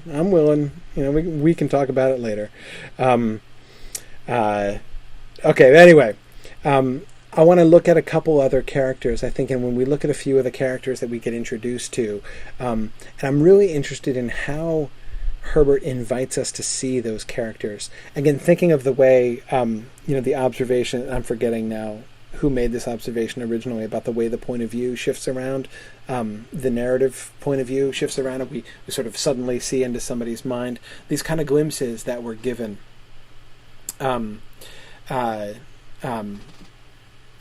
Anyway, so that's all really. It's all really fascinating, these glimpses that we get. How are we invited to see these characters when we get them? Brian, that was you. Good. Look at Gurney Halleck. Here's Halleck. He's just finished his fight with Paul, right? His training bout with Paul, and now he's working the training dummy while it's fencing against Paul. Halleck watched as he manipulated the controls. His mind seemed to be in two parts, one alert to the needs of the training fight, and the other wandering in fly buzz. I'm the well-trained fruit tree, he thought, full of well-trained feelings and abilities, and all of them grafted onto me, all bearing for someone else to pick. For some reason, he recalled his younger sister, her elfin face so clear in his mind. But she was dead now, in a pleasure house for Harkonnen troops. She had loved pansies. Or was it daisies? He couldn't remember. It bothered him that he couldn't remember. What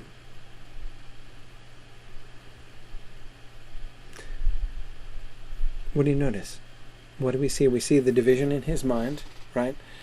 He's thinking of him. He's manipulating a target dummy, and with half of his mind, and the other half of his mind is sort of thinking of himself. He's only semi-conscious of this, right? He certainly hasn't achieved that sort of state of meta-consciousness, right, that we saw through the Bene Gesserit lessons. He's like half-conscious of himself. And this image sort of floats through that half of his mind, that image of himself as a well-trained fruit tree. He's not even an animal, he's a tree, right? All of these things, the feelings and abilities have been grafted onto them, right? All bearing for someone else to pick. He's a tool. He's an instrument. The other half of his mind is manipulating a target dummy, right? He's like a training tool. And the way in which that we seem to be invited to sort of identify him with the target dummy here, at the same time that he's thinking of himself as a tree. Obviously, tree slightly more profitable way to think of himself, right? Slightly more flattering way than as a target dummy, but still there's a similar kind of function there, right? He is helping to bring forth fruit out of Paul. He himself has had fruit brought forth out of him, grafted onto him, right? Training, well-trained feelings and abilities grafted onto him. But then his mind wanders to his sister, right? So we get this other image now, right? We get the image of the fruit tree, and then we get the image of the elfin face of his younger sister, dead in a pleasure house for Harkonnen troops. His sister, who was made into a sex slave for Harkonnen soldiers and presumably raped to death by Harkonnen troops in a pleasure house. And there's obviously, the recollection of his sister brings up these images of terrible victimization, terrible dehumanization, right? I mean, it's one thing to be a tree, right, that's had things grafted onto it, to be bearing fruit for someone else to pick. But there's a wide gap between being a fruit tree whose fruit someone else picks and being a dead sex slave, right? The contrast, the sharp contrast between the tree bringing forth fruit and again, this is it's like an Atreides and Harkonnen thing here. This is kind of about Gurney, but it's kind of not about Gurney. It's kind of, we're learning about him, but we're also learning more about the particular nature of the difference between the Harkonnens and the Atreides. Again, it's one thing to say the Atreides are good and the Harkonnens are evil. Yeah, Kevin Morgan is saying it's almost like the Harkonnens aren't nice guys. Yeah, you do almost get that impression, right? So, but again, notice the similarities, right? As Patrick Summers and as Roy and Corey are both saying, there is a similarity there, right? Both houses are using people, but in very different ways. Absolutely. And yeah, Tom Hillman points out these things are not natural to him. Notice that there is that implication as well, right? That these things are grafted onto him. The well-trained feelings and the well-trained abilities are things that have been given to him, right? He has been cultivated. He has been cultured by the Atreides. He's bearing fruit for other people to pick, but these are also, in a sense, gifts that have been given to him as well.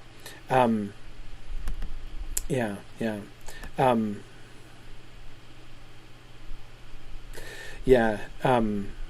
Now, we will learn more about Gurney's own history, but and his background. I think, and that's going to be an important thing as we move forward.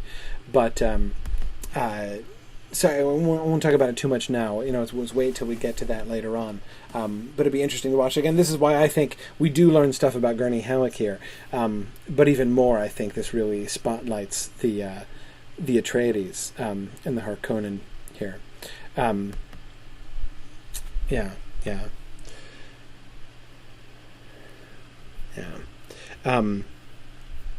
Look at Thufir Hawat. He's chiding Paul for sitting with his back to a door, and Paul is saying that he would know the difference between Thufir approaching and other people approaching. I'd know the difference, says Paul. He might at that, Hawat thought. That witch mother of his is giving him the deep training, certainly. I wonder what her precious school thinks of that. Maybe that's why they sent the old proctor here, to whip our dear lady Jessica into line. Hawat pulled up a chair across from Paul, sat down facing the door. He did it pointedly, leaned back and studied the room. It struck him as an odd place suddenly, a stranger place, with most of its hardware already gone off to Arrakis.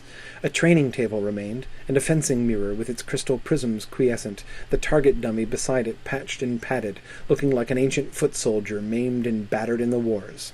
There stand I, Hawat thought. Thufir, what are you thinking? Paul asked.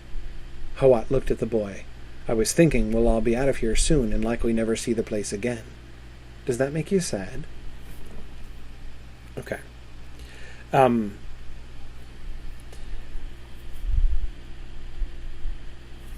Sean says he's always been a bit surprised at the venom that Hawat has for Jessica, even before the plot to frame her, which of course has already been revealed to us, as almost no secrets are kept in this book.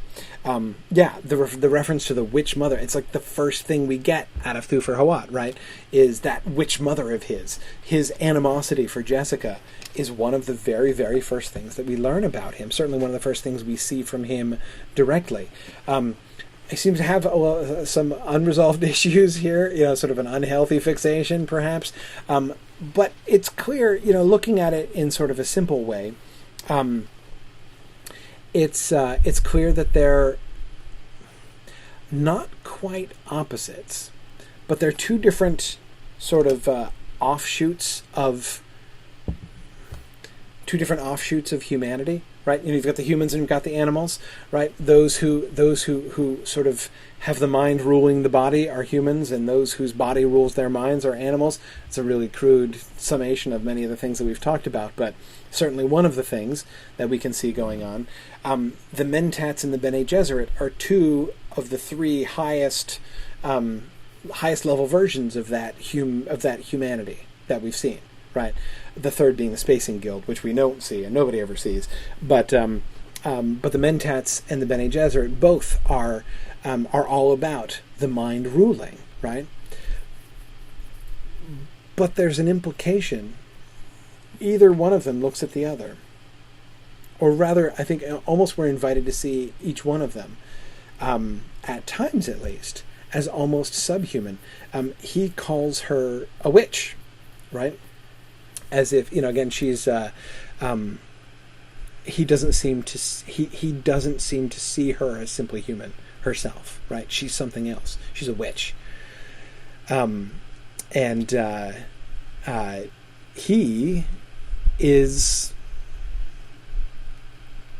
He's a thinking machine, right? Remember that business about impairing efficiency, right?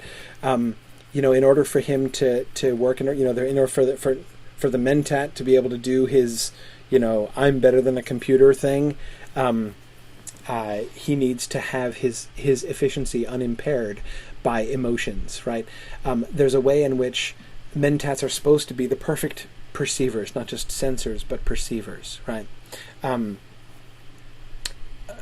that they're supposed to be just all about taking in data and processing the data and being able to produce conclusions. Again, in the terms given to us by the Reverend Mother at the beginning, the Mentats are like the ultimate humans, right? In one sense, or at least they seem like it. The Bene Gesserits also with the lessons that we hear Paul reciting sound like, again, a very exaggerated version of that kind of humanity. And yet there's limitations, there's weaknesses, I think, on both sides. Notice how he identifies himself very plainly here in this passage, right? He identifies himself with the target dummy, that same target dummy that Gurney Halleck is going to be manipulating a little bit from now, right? Nancy Fosberg says, it seems like human machine might be as important a distinction as human animal. Yeah, perhaps. It doesn't come up as clearly. Those terms aren't used as much. But certainly we're invited to sort of pair and compare those two things. Invited through the sort of the description of the mentats and the Butlerian jihad. I love that phrase, the Butlerian jihad.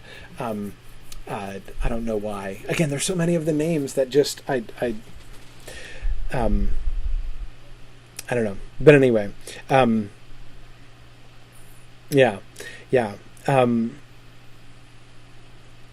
A quick question before I leave this passage behind.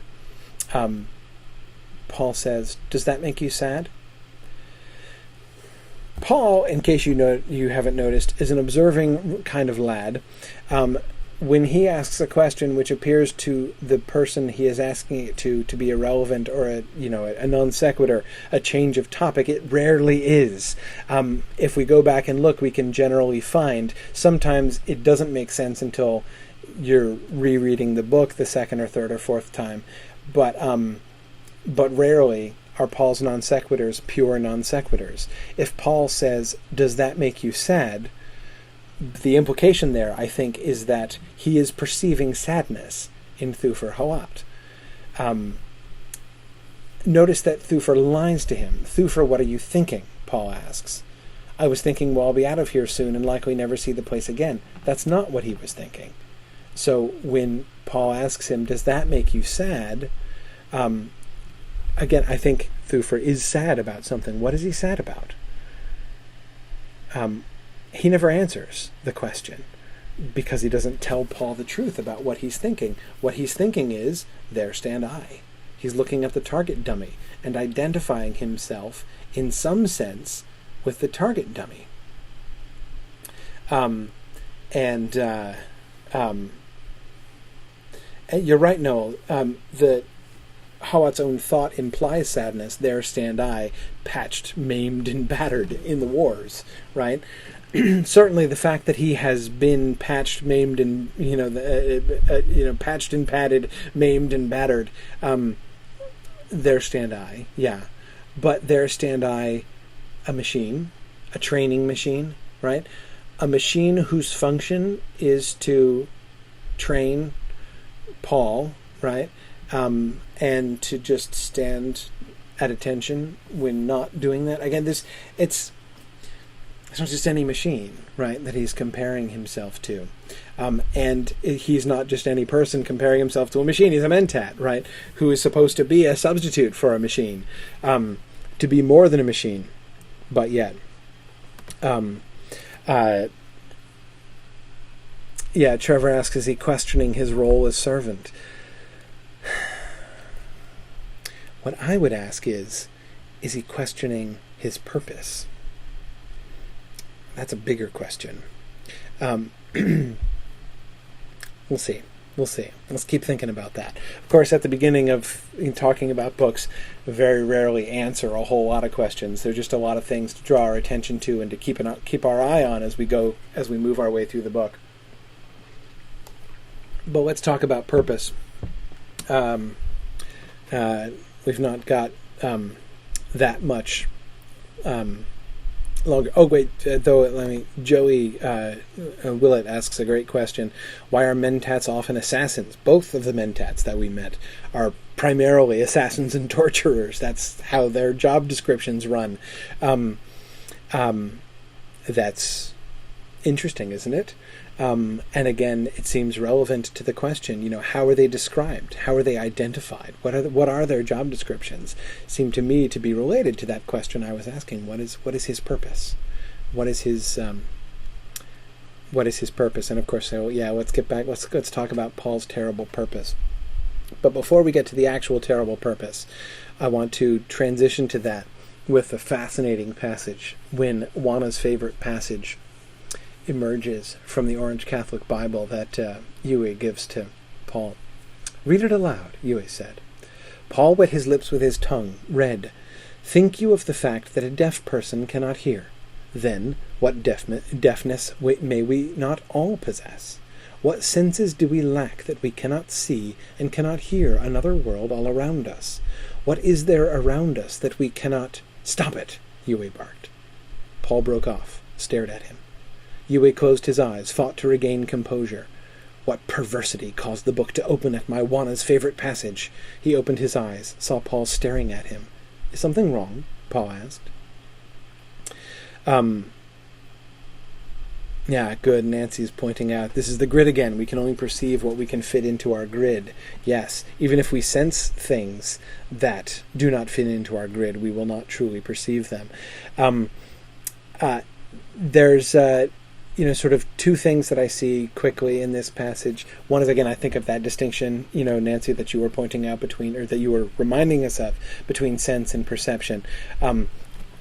This passage almost invites a third thing, right? There's sense, there's perception, and then there's something else, something that goes beyond senses, right? That sense and perception still both have to do, I was about to say in a sense, with it's the sensory impulse that comes in, the sensory impulse which is fit into our grid, right? That's what separates a sense from a perception. But what if there's something else out there? What if we lack senses that enable us not to see and not to hear another world that's all around us? What if there's something else out there to be perceived that we just can't perceive, that we can neither sense nor perceive? What if there's something else? That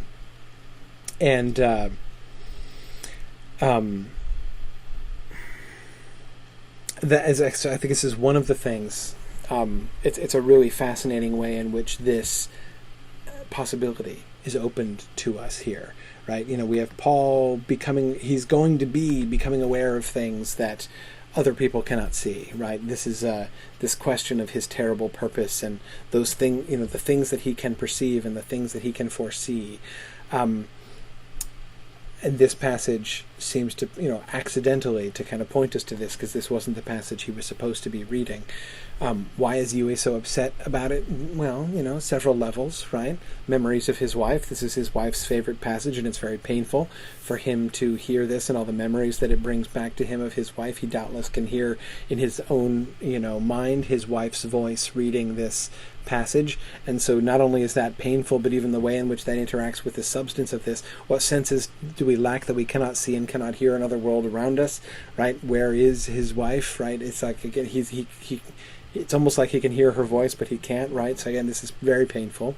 The sense in which it's pointing to, us, that Yue's reaction and how suspicious his reaction is, and Paul being like, "What's wrong with you?" We know that he is a traitor. We know what he is concealing, this idea that there is something else that, can't be perceived, right? Again, it seems to be connected on the one hand very simply with that sort of plot piece, but I think there's also the way it's connected with Paul's own destiny. I love the fact that this first glimpse of this thing that is out there that can be perceived, that is beyond the normal senses, and the first thing we get is Yue saying, "Stop it," right? And that's going to be Paul's own sense of his own destiny. Stop it. We'll come back to that.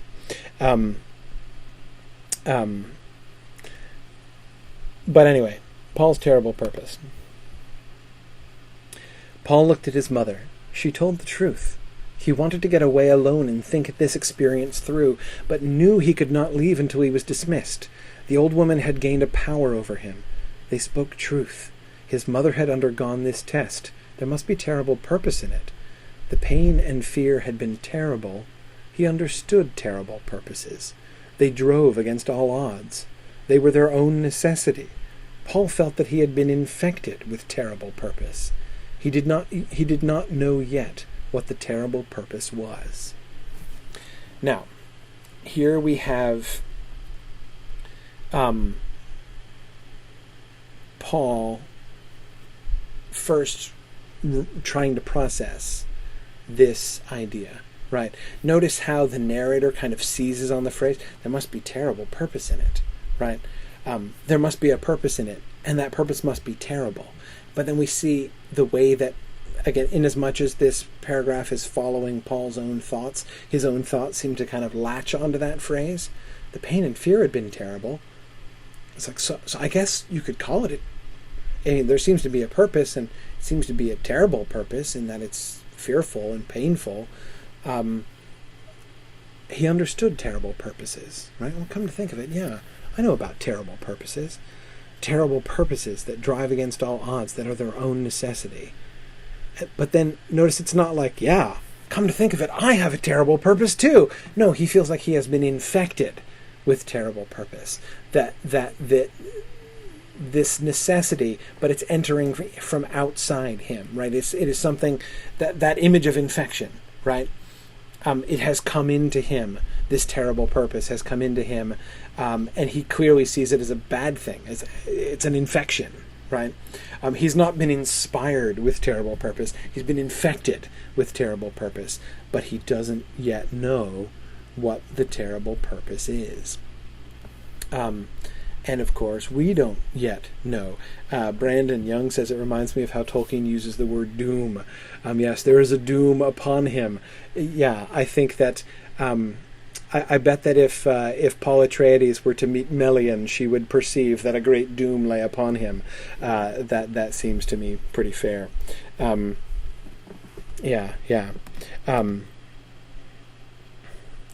Good, excellent. Roy Ancori has a style time observation. Roy says there are only two longish sentences. The rest are terse. Those sentences are about what Paul feels or wants. The short sentences are about drier information. Yeah, you're right. Notice the style of that, right? How sort of clipped this is. Paul looked at his mother. She spoke the truth. And then you're right. He wanted to get away alone and think this experience through, but knew he could not leave until he was dismissed. The old woman had gained a power over him. They spoke truth. I agree. The cadence of this paragraph is really interesting. We can see him like he's trying to break it down, right? There must be terrible purpose in it. The pain and fear had been terrible. He understood terrible purposes. They drove against all odds. Yes. Nancy says that Paul wouldn't listen to Melian either. Yeah, probably not. Probably not. Well, so what is this purpose? What do we get? What do we have so far in these first few chapters in knowing how to understand this terrible purpose? Well, we see other purposes, right? We see people with purposes. The Bene Gesserits have a purpose, right? Here's the Reverend Mother and Jessica talking about purposes. I ask only what you see in the future with your superior abilities, says Jessica, not without a hint of, sarcasm, I think. But anyway, I see in the future what I've seen in the past. You well know the pattern of our affairs, Jessica. The race knows its own mortality and fears stagnation of its heredity. It's in the bloodstream, the urge to mingle genetic strains without plan. The Imperium, the Chome Company, all the great houses, they are but bits of flotsam in the path of the flood. This is truth as Bene Gesserits perceive it, right? There's this sense of purpose in the human race, right? It's about breeding. The race knows its own mortality and fears stagnation of its heredity. This deep purpose in the bloodstream of humans to mingle genetic strains without plan, right? The Bene Gesserits have to work against that impulse. Chome, Jessica muttered. I suppose it's already decided how they'll redivide the spoils of Arrakis. What is Chome but the weather vane of our times, the old woman said. The Emperor and his friends now command 59.65% of the Chome directorship's votes. Certainly they smell profits, and likely as others smell those same profits, his voting strength will increase. That is the pattern of history, girl.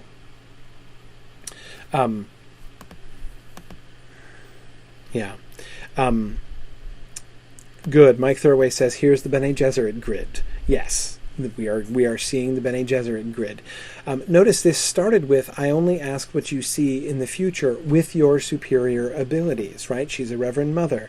She can see that she has access to knowledge that others don't have. What is her knowledge about the future? I see in the future what I've seen in the past, right? We know how to understand this. We have a grid for that, right? We know how these things work. And I see this, all of these things. I can look at the big picture. The Imperium, the Chome Company, the Great Houses, all the most important things in our universe, they're but bits of flotsam in the path of the flood, right? I can perceive the flood because I've got the grid. I've got the Bene Gesserit grid. That shows me what's really going on. Okay, they recognize the patterns of events. They understand how people will respond, not just individual people, but the whole pattern of things, right? That is the pattern of history. By the pattern of history, it is how people will act under certain circumstances, right? The big picture. They get all this stuff. I said how people will respond, kind of animal responses, right? Humans are almost outside of their calculation, and yet there's an irony there. Here's her description to Paul. We have two chief survivors of those ancient schools. That is, the ancient schools to train human minds that grew up after the Butlerian Jihad, when the computers were all destroyed. We have two chief survivors of those ancient schools, the Bene Gesserit and the Spacing Guild. The Guild, so we think, emphasizes almost pure mathematics. The Bene Gesserit performs another function. Politics, he said. Kul Wahad, the old woman said. She sent a hard glance at Jessica. I've not told him, Your Reverence, Jessica said. The Reverend Mother returned her attention to Paul. You did that on remarkably few clues, she said. Politics indeed. The original Bene Gesserit school was directed by those who saw the need of a thread of continuity in human affairs. They saw that there could be no such continuity without separating human stock from animal stock, for breeding purposes. The old woman's words abruptly lost their special sharpness for Paul. He felt an offense against what his mother called his instinct for rightness. It wasn't that Reverend Mother lied to him. She obviously believed what she said. It was something deeper, something tied to his terrible purpose. Okay, so of course the Bene Gesserit reveal here that they not only have a grid through which they can make sense of history and the patterns of history and how people will act, but that they have a purpose towards which they are driving, right? They are developing a strain of a thread of continuity in human affairs. They are plotting a line on their grid, right? And they are working to conform events to the pattern that they are desiring to form. Notice their breeding plans. First they identify humans, and then they breed them together. Like animals, yeah, Nancy Fosberg says, don't their eugenicist aims at least somewhat discredit the human-animal thing? Exactly. I think it does. The way that they set out to manipulate, I first identify humans and then manipulate them as if they were animals and breed them together. There's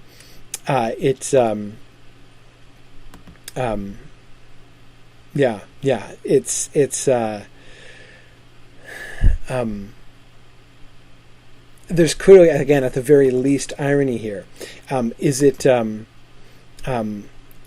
it clear that the irony is an actual contradiction, that they're undermining themselves or, contradicting themselves?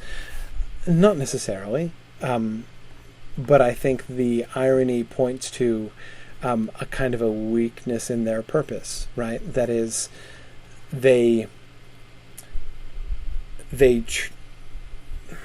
identify the difference between humans and animals as those who will those who will think, those who will act, those whose minds rule over their bodies, those who are willing to sacrifice for the whole, to do things which are not according to their own personal best interest, right? Not just self-serving, not just self-pleasing. And yet they act as if they believe they can bring those individuals together as kind of passive objects through which to build something else. And it does seem, Sharon, close to a contradiction of terms. Oh, and Sharon Powell, I never got back to giving you credit. What, of course, Sharon Powell was anticipating way back near the very beginning of our discussion was that parallel between Arrakis and the pain box. How the entering of Arrakis by Duke Leto was like the Gom Jabbar. Sharon, I forgot to give you a shout out when we got back to that part of the class. Anyway, notice there is a lie. Part of the Bene Gesserit plan, purpose, is not true. Note that Paul's truth sense goes beyond hers. She's the Reverend Mother, right? She's the one with insight. She's a truth sayer. She's surprised to find that he can perceive truth like she can, right? But notice how she characterizes it when she sees that, and he says, you speak the truth. She says, oh, you can tell when people believe what they say, right? He can tell when people believe what they say. That's evident here, right? It wasn't that the Reverend Mother lied to him. She obviously believed what she said. He can perceive that.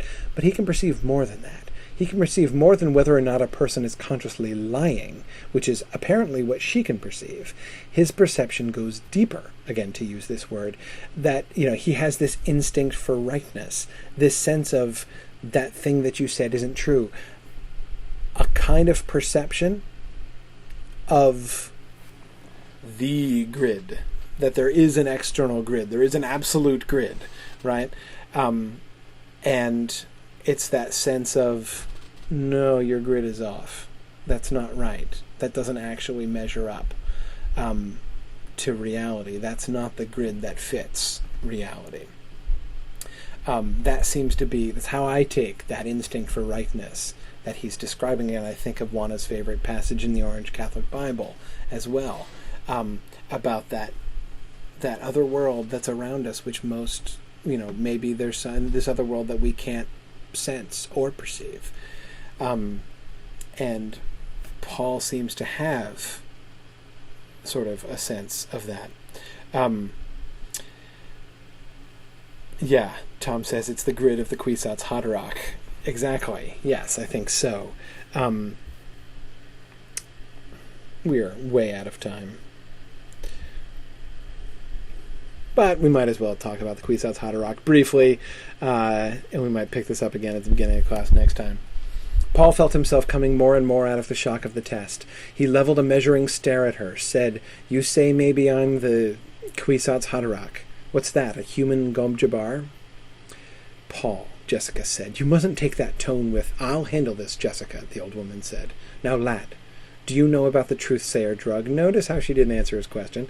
"You take it to improve your ability to detect falsehood," he said. "My mother's told me." "Have you ever seen truth trance?" He shook his head. "No." "The drug's dangerous," she said, "but it gives insight. When a truth-sayer's gifted by the drug, she can look many places in her memory, in her body's memory.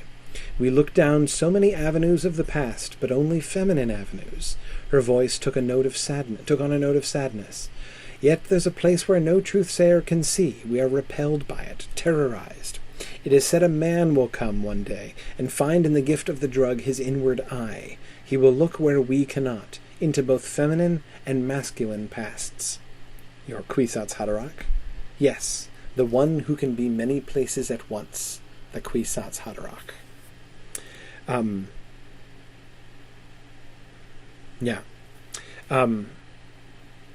I love his characterization. What is the Kwisatz Haderach? A human Gom Jabbar?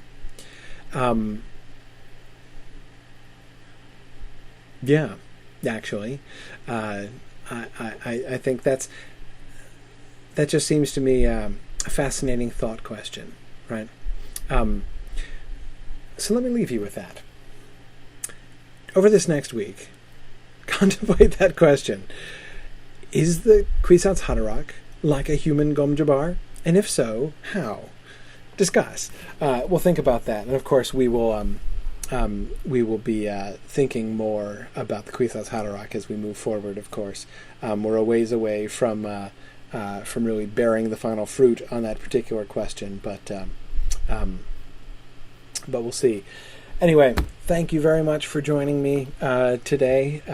This was a long class. I fear that's probably going to be the way of it. I find Dune not only a massive and fascinating book. There's so many other things we could have talked about that we didn't get to talk about. But anyway, there's still, nevertheless, I still barely got through what I wanted to talk about here. But thanks very much for joining me. Next time we will read through Paul's arrival at Arrakis and looking at the ways in which sort of the things that arise in those early days as we begin to see the predestined plans coming to fruition, and looking at the ways in which this concept of his terrible purpose is growing and all that stuff. I just wanted to remind you, the books, of course, are very annoying. Frank Herbert is one of those authors who was not foresighted in recognizing that the book that he was in the middle of writing was soon going to become a classic, and that one day people were going to teach classes on his books and would want to give reading assignments on his books, and that it would be very, very, very helpful for him to number the chapters of his book so that teachers could assign them.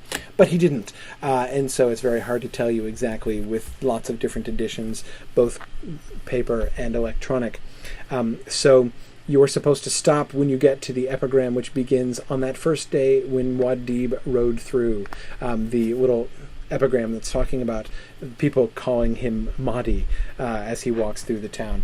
If you get to that epigram, stop. That's where we're ending. Thank